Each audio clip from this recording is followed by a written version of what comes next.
All right, everybody, welcome to another deep dive. Today, we are tackling your Grammar Intermediate Class 3.pdf. And let me tell you, just from skimming it, we are in for a ride. Oh, absolutely. This one goes straight for the good stuff.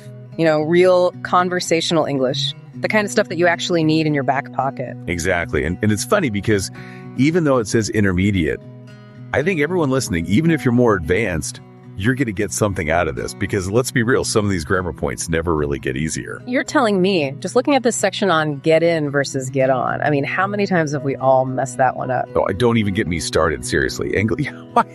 You got to be so confusing with the prepositions. Like, I get it sometimes, but other times it just feels completely random. And that's the thing about this document. It doesn't just give you the rules. It actually tries to break down the why. And let me tell you, as a linguist, even I find myself going, that's actually pretty cool. Okay, spill the tea, then what's the deal of get in versus get on? Give us that expert insight. So it seems like it often comes down to effort or like how difficult it is to get yourself into the thing. Into the thing, right. Okay, I'm listening. So think about it. Get on.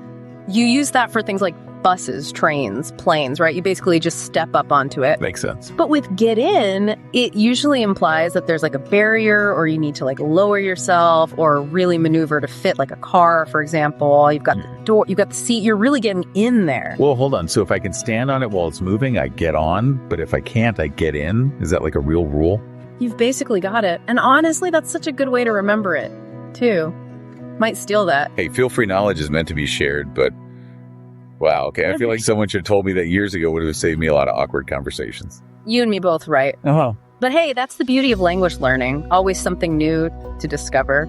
Speaking of discovering new things, this document dives into another one of my personal grammar demons, those negative responses. Oh, you mean like, I don't mind, it doesn't matter, I don't care, that whole crew? Yes. Yeah. Exactly. Those, because they all kind of seem to mean the same thing on the surface, right? Like you're expressing some level of indifference. Right. But the nuances, the tone can change everything. And don't even get me started on how easy it is to accidentally offend someone by using the wrong one, like, I don't care. That can be brutal if used in the wrong context. Oh, yeah. Big time. It's like stepping on a conversational landmine. Okay, so before we accidentally blow anything up, let's break it down.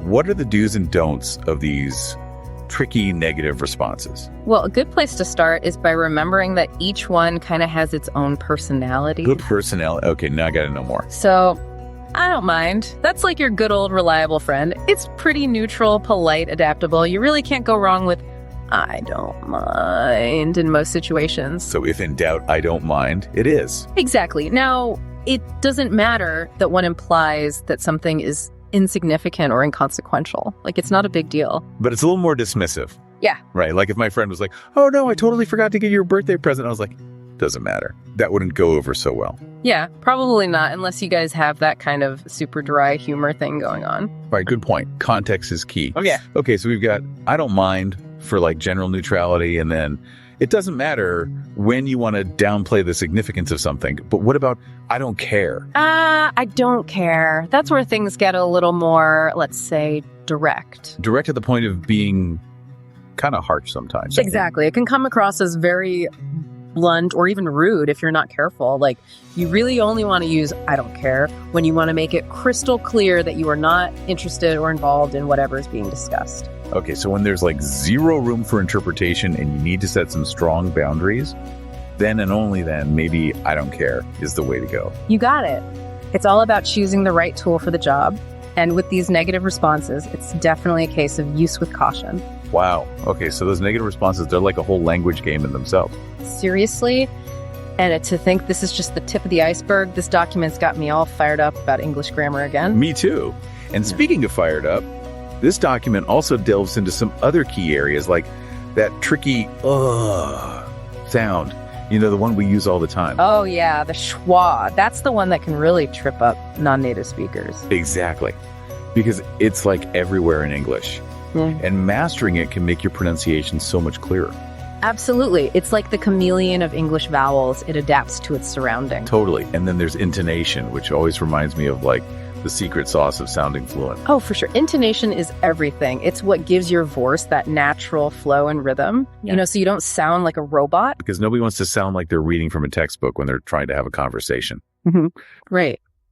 And speaking of sounding natural, this document's got a great section on phrasal verbs. Oh yeah, those little combinations of verbs and prepositions that can totally change the meaning of a sentence. Like give up, for example. It can mean to stop, trying to stop doing something, or even to hand something over. See, that's what I love about phrasal verbs. They're like these little puzzles that unlock a whole new level of English fluency. Totally. And the more you use them, the more natural they'll become. Okay, so let's test it out. What's another phrasal verb from the document that our listeners should definitely add to their repertoire? How about look forward to? That one's super common, and it's a great way to express excitement about something. Oh yeah, like, I'm really looking forward to our next deep dive. Exactly. See, you're a natural. I try. But seriously, it's amazing how these little tweaks to our language can make such a big difference in how we communicate.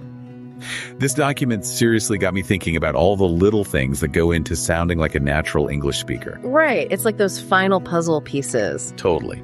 And speaking of puzzle pieces, this document doesn't just leave you hanging with all this new grammar knowledge. I know, it's got your back. Yeah. It provides all these awesome practice sentences and vocabulary lists. Right. So you can really put everything you've learned into action. Exactly. Because practice makes perfect, as they say. So true. Okay, so as we wrap up our deep dive into this awesome grammar intermediate class 3.pdf, what's one final thought-provoking question we can leave our listeners with? How about this? The next time you find yourself in an English conversation, really pay attention to those subtle grammar points we've been talking about. Ooh, I like where you're going with this. Do you notice a difference in how you speak and how others speak? Does it change how you feel about your own English skills? Wow, that's a really powerful question. It's amazing how these little grammar nuances can have such a big impact on our confidence and how we connect with others. Exactly. It's all about those small but mighty details. Real said. Yeah. And on that note, we've reached the end of our deep dive for today. But remember, the learning never stops. That's right. Keep exploring, keep practicing, and keep having fun with the English language. Absolutely. Until next time, happy grammar adventuring, everyone.